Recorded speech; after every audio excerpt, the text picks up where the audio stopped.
Are you proud to be Hispanic? Hispanics in Florida now have the first Hispanic car license plate in the United States. Be a proud Hispanic. Put the Hispanic plate on your car. I want to be a doctor. I want to be a scientist. I want to be an engineer. I want to be a police officer. I want to be a professional dancer. By getting the Hispanic plate for your car, you will support scholarships and community programs. Call now or visit HispanicAchievers.org.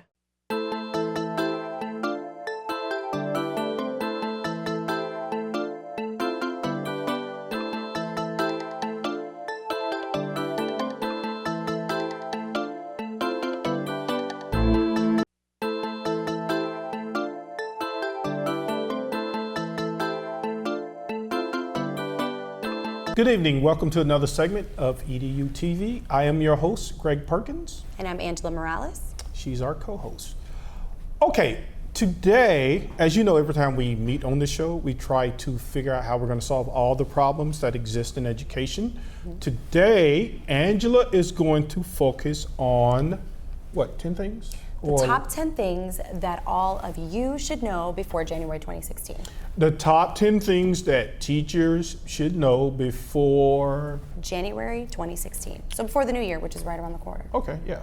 And we'll also talk about, I think a lot of times teachers become confused in the process about how legislation is passed and how they end up receiving the information from their principals about what it is they're supposed to do. So we'll also spend some time on that.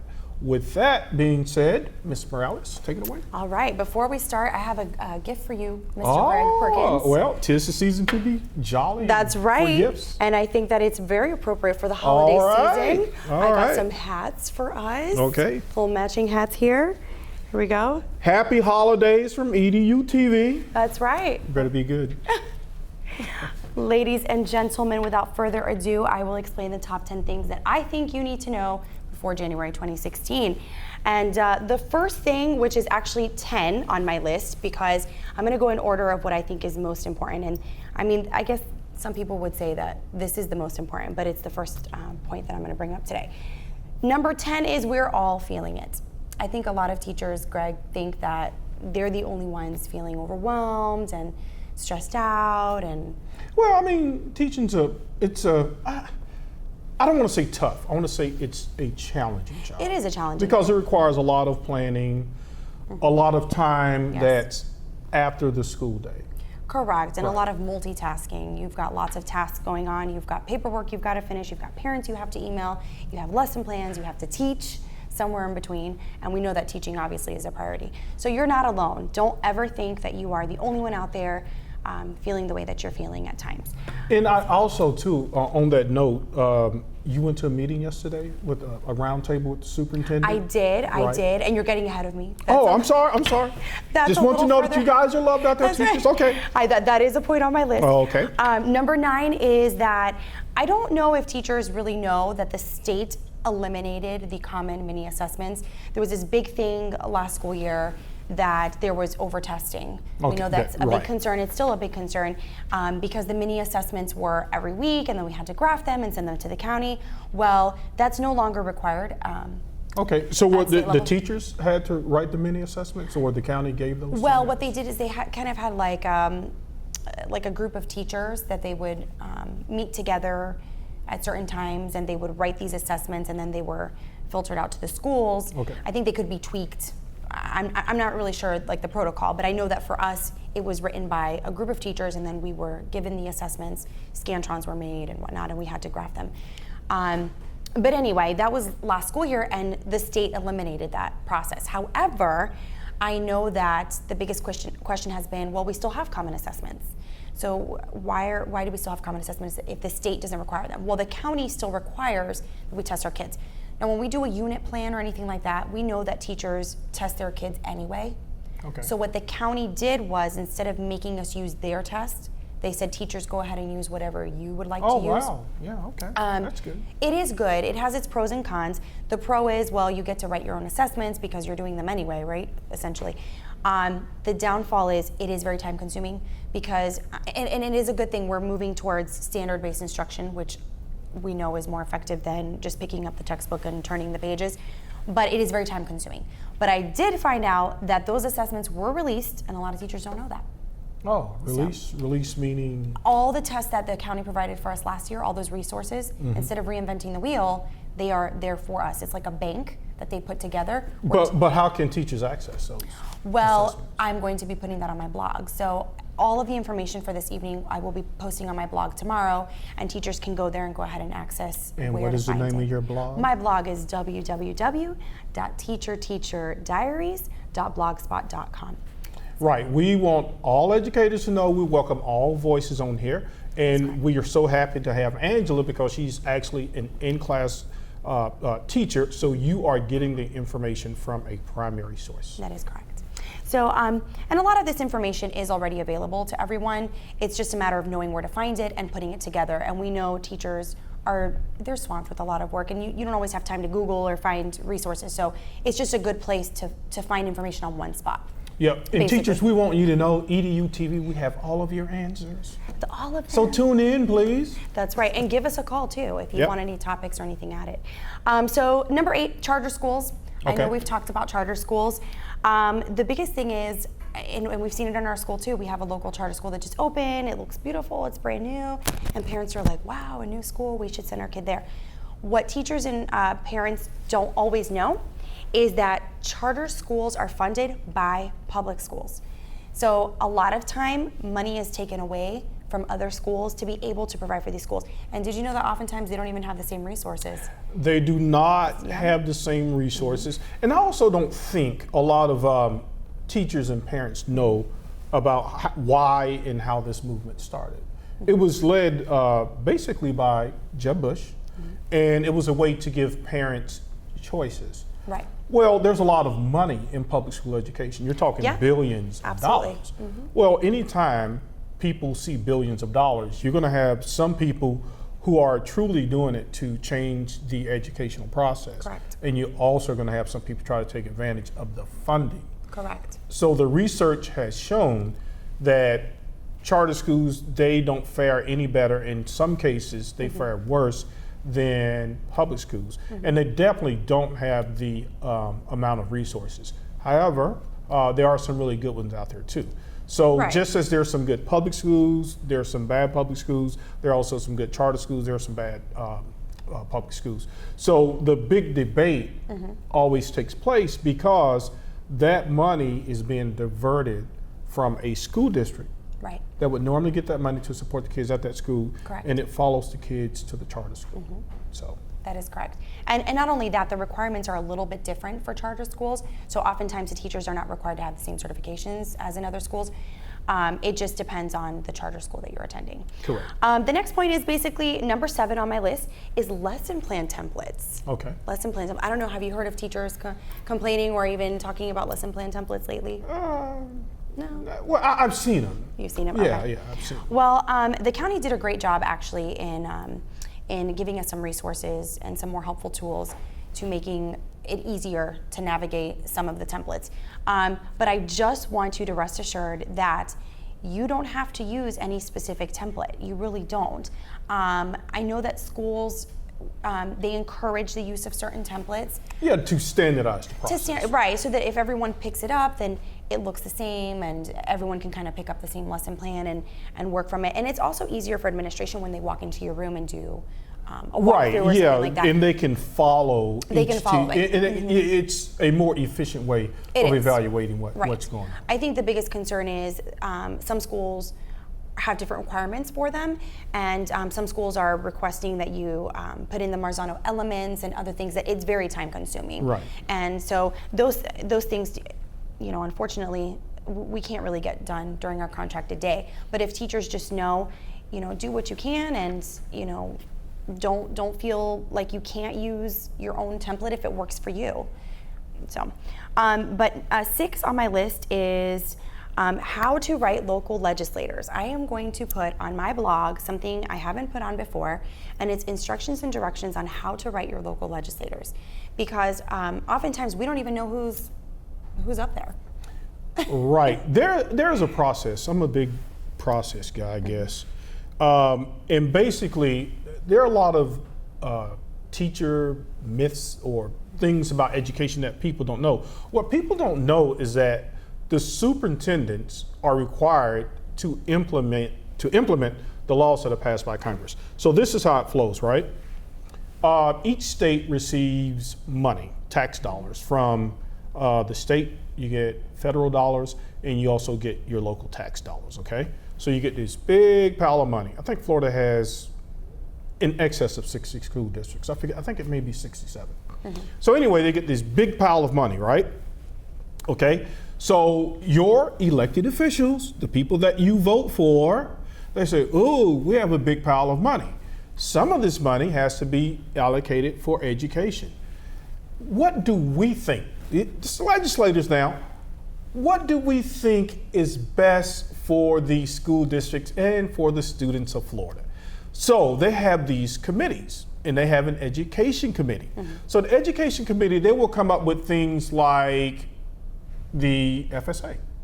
They will come up with things like, we talked about the best and brightest teacher bonus program. And this is state level. This is all at the state. That's right. So they get the money, and then they say, oh, they need to do this, they need to do this. And evaluations? Evaluations, the teacher requirements, teacher pay. Superintendents, they don't have anything to do with this. Nothing at all. Okay, so the legislators, they vote on it, okay?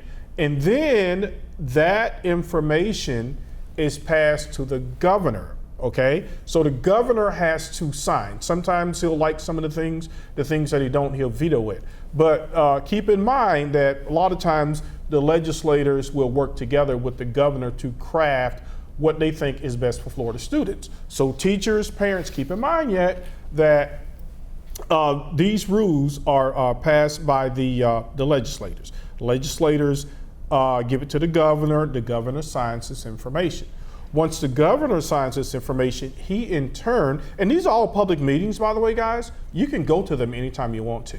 And if you're really bored, you can actually watch these things online, okay? Right. So we have a state board of education, and those meetings are held, I'm thinking quarterly. They just had the last one.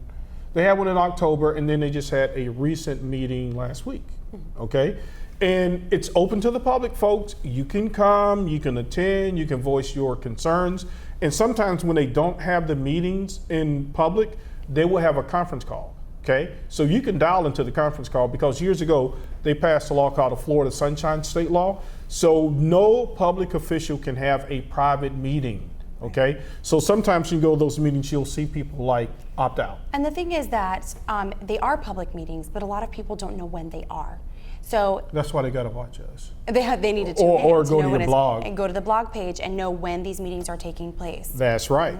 And see, so if you watch EduTV or if you go to Angela's blog, you will be aware of what is going on in education. That's what we're here for. We're here to serve you and to provide you with the best resources for education. So the Department of Education, they'll say, okay, thank you, Governor. We agree with what you're doing. And so then, but keep in mind now, I'm going to backtrack just for 1 second. These legislators are influenced by big businesses, okay? Well, because of money. It's money. They may contribute to their political campaign, whatever. Correct. So you got places like, 1 minute, I'm going to speed this process up. So I'm going to talk about one more thing, and then on the second segment, we're going to finish the 10 things that teachers need to know before February. Okay, so. January, okay. So getting back, so the legislators are influenced by big businesses. Correct. Okay, so that influences what they vote on in terms of what's best for Florida students. Okay, so the State Board of Education then gives that information to the Department of Education. And say, okay, here's your information, here's your information. The Department of Education, they equally distribute the money to all of the districts, and then when we come back, we'll finish explaining that process to you. We'll be right back. My name is Nilmarie Zapata, and I am a Latina role model because I believe that you can overcome any circumstances that come in your way and be the best version of yourself. Hello, I'm Sandra Rivera, and I'm a Latina role model. Whatever your struggles are in life, whatever you don't have or don't have access to, don't use that as an excuse for not pursuing your dreams and moving forward. Get out of your own way and get out of your comfort zone, and you will be amazed at the growth that you will experience. Ho, ho, ho. Welcome back to part 2 and happy holidays from EduTV. Okay, we'll continue our conversation. So we're talking about how the process works in terms of how does the lesson get from the legislator to the kids. Okay, so we left off, quick recap, you get the money, the legislators, they make rules and laws, they get it to the governor signs it, then he gives it to the State Board of Education for approval, they in turn give it to the Florida Department of Education. The Florida Department of Education, they then give that money to all of the districts in the state of Florida. So then the superintendents, they do a district plan, and then the district plan becomes a school-wide plan, right? The superintendents are placed in charge of implementing the rules and laws passed by the legislation and signed by the governor. So a lot of times people get upset with superintendents, but they don't make the rules, they don't make the laws. And in a lot of cases, they are doing the best they can. Orange County is rather fortunate because they have a really innovative superintendent, Dr. Barbara Jenkins. So the Department of Education, they give that money to the school districts, okay? So then the superintendent, they give the basically the call to order for the principals to implement the district-wide plans, which is basically all students being able to be proficient in reading, math, and science, okay? The principals, in turn, give that information to the teachers, okay? And so a lot of the things that teachers have to implement in terms of making sure that all students can achieve, these things start at the top, okay? Correct. They are given to the teachers, and I know it's frustrating for teachers at times, but based on what I've been reading, a lot of I think the superintendents are hearing the teachers. You're a teacher, you're in the classroom. And I know there's some rip there, but yes. I think there seems to be a coming together because I think all educators want the kids to do well, right? They really do. Yeah. And I mean, that's a great point that you brought up because actually, I'll talk about it right now. Point number 5, we actually had a roundtable discussion. Some teachers in Orange County in District 2 under Daryl Flynn. We had a roundtable discussion with Daryl Flynn and Barbara Jenkins, and I have to say, they're really amazing people. I mean, they really, really care about these students. They really care about the teachers. They really listened, and they're feeling it too. A lot of this is coming from the top. Right. So I know that they're doing a series of random invitations to do some more roundtable discussions. So please be on the lookout, Orange County Public School teachers. Check your email if you get an invite to join Barbara Jenkins and your district person to discuss issues or just your concerns or what the county can do to better serve you. Please look out for that and attend. And they were so nice, they even gave us dinner and dessert. Yeah, I've been really to, nice. even with the parent academies that Dr. Jenkins has on the weekends, I've been to several of those. And you're right, the food is always good. Yeah. But they have really good workshops because a lot of the information that I give to you guys, I get that directly from the source. Right. And Orange County does do a lot of community reach out. I even saw somewhere where Dr. Jenkins had reached out to kids who had dropped out of high school. Yes. And she said, give us a second chance to help you get your diploma. Yeah. And that's true outreach. So I think we're all in together. We may not always agree on the process in terms of what's the best way to teach kids, but I think we all want what's best for kids. Absolutely, I agree. And she is very involved in the community, and she does do things to close achievement gaps for lower performing students and in lower socioeconomic areas. She's very concerned about that. But we have to better inform the teachers because in a lot of cases, you and I, we talk about teachers are on the front line. So you guys basically have really all of the power in terms, because I mean, you're influencing the kids. You're teaching the kids. Brings me to point number, 4 was, 4, teachers don't vote. Teachers do not vote. And the thing is, teachers don't know oftentimes when to vote. They don't know who's running. They don't know, where to even begin with that. So I think that by going to the blog and seeing, when this is taking place and who's running and what you can do to get more involved, sometimes it's not, getting involved with time or money or anything like that. Sometimes it's simply just voting. You want to vote for someone who's going to support education. I'm not telling you who to vote for. Right. Just inform yourselves on who's running and does this person support education. And at the end of the day, we don't know what they're going to do once they're elected. Right. But I think But that you can influence that. Absolutely. Because if they hear from the teacher and say, hey, Of look, course. if you don't support these issues that Yes. we are concerned about, then I'm just going to tell all Correct. my friends not to vote for you. They don't want to hear Correct. that. So you do have some influence. we do have a lot of influence, and not some, we have a tremendous amount Yes, of influence. right. And like I said, I will be posting on the blog how to write your local legislators. I think if they connect with us and they see heartfelt letters, Right. it's not just a bunch of angry teachers, going off and complaining. And over-testing the And kids. correct. Teachers that really care, because the teachers that are staying are teachers that are sticking it out and teachers that really want the best for their students. So, I think it's important to note that, we have a big influence, and voting is our biggest influence, and keeping in touch with these legislators. So, And teachers, let me tell you a secret, right?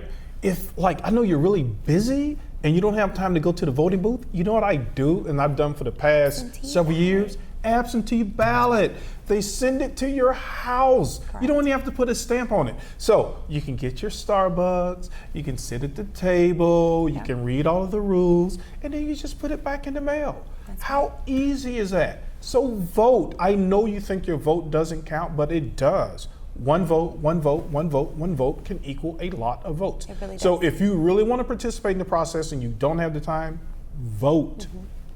that's correct. So, the next thing I wanted to say was Marzano, the Marzano evaluation system. I know that we tend to hear the word Marzano, and some teachers even cringe because they're like, oh, I'm going to be evaluated. But Marzano has a lot of great strategies, a lot of study and research that supports what he wrote. I'm certainly not discrediting Marzano. I think he's a very intelligent man. He did a great job with writing his book and the framework. I think that a lot of teachers are under the impression that it's only their county that's using Marzano. I know that the state gave us 3 to choose from. I believe it's Marzano, Danielson, and some other, I can't remember the name, but Orange County felt that the framework, because we'd have already been using it and had done some trainings on it, that it would be the most effective evaluation system to adopt. Now, as we all know, Marzano was not meant to be an evaluation system. It was a growth module, but that's what we've adopted, so we kind of have to survive it for now. Yeah, they've kind of until, taken it and modified it because it would cost a lot of money and time for each district to write its own teacher evaluation system. So that's interesting. I don't know how the superintendents feel about that. If they would rather have had the choice. But if those were the only 3 choices they were given, then those were the only 3 choices they were giving, which again goes back to you have to vote. Yep, gotta Because vote. if you want to influence things such as these, then you have to vote for the people who are implementing these policies and procedures. The next thing is I guess the last thing on here, because we covered most of it, point 2 and 3. My last thing is basically the blog, is to go to the blog. I have how to write your legislators, info on how to get legislative alerts so that you actually know what's happening. There are ways to sign up for these things.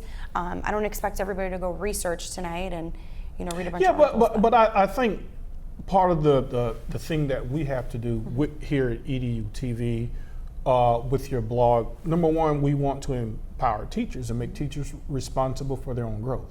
Okay, you don't have to wait for your principal to tell you what to do. Right. You should already know that.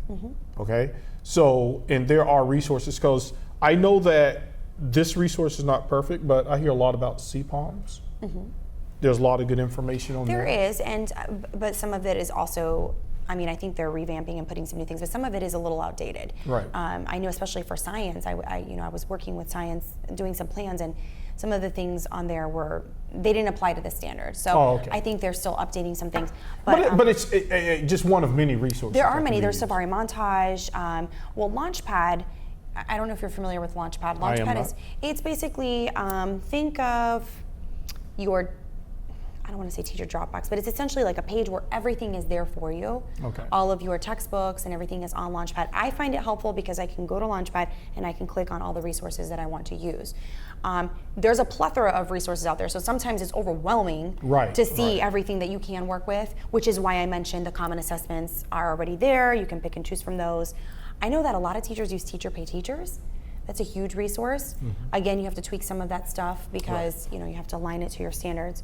But I think one of the things that here at EduTV, in partnership with your blog, is that maybe we can just simplify the resources. That's like a lot of times when I'm on the internet and I see a lot of resources, I only try to choose one. Right. Because it can be overwhelming. It is very overwhelming. So maybe we can start something where we can start getting this information out to teachers. Maybe, I don't know, a resource of the week. And for because that, teachers don't have a lot of time to do the correct, research. and we need more help for that. So if you want to join the cause and help out with these resources, please, please, please. I mean, I do this on my own time. This is volunteer. I don't get paid to do this. I love what I do. I love my students. I love the families that I work with. I'm very passionate about this. I have 3 kids of my own that are in the public education system. So more teachers that are willing to give resources and help out to put it on the blog post, hey. And another thing that we've done in partnership is that Angela, the Teacher Diaries, she'll have a monthly meeting.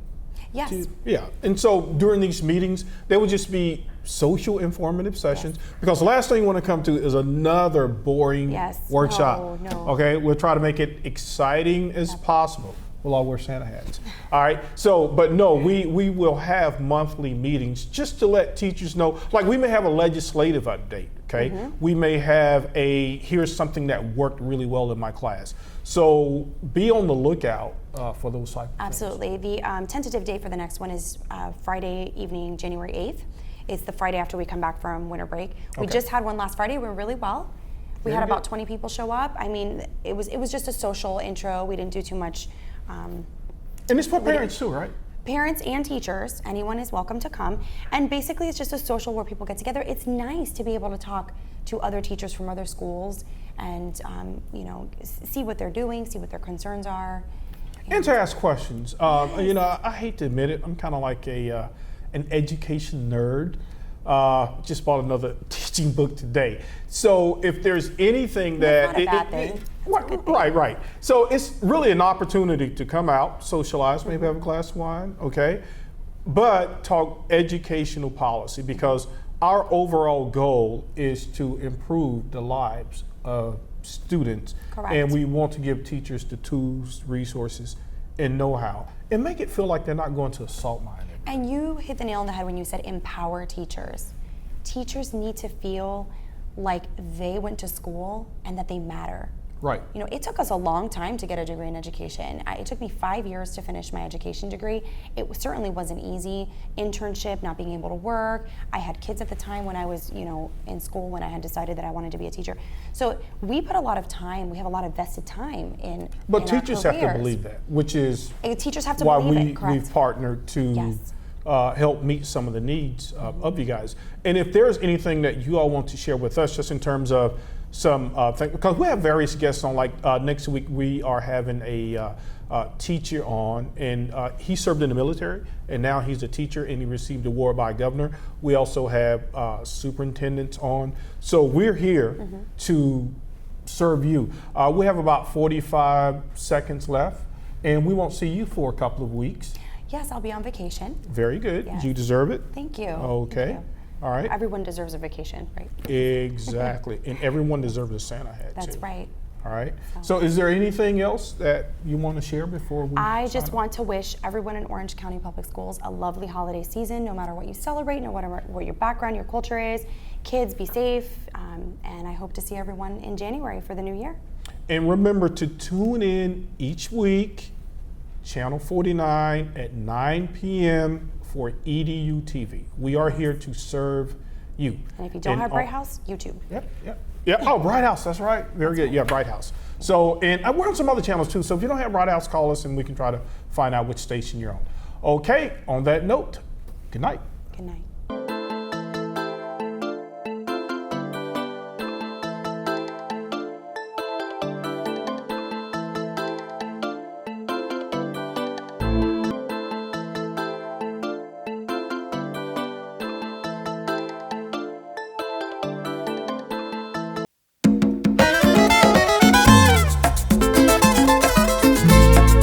En el vecindario todo es fiesta y alegría, porque ya el boricua tiene la cerveza que quería.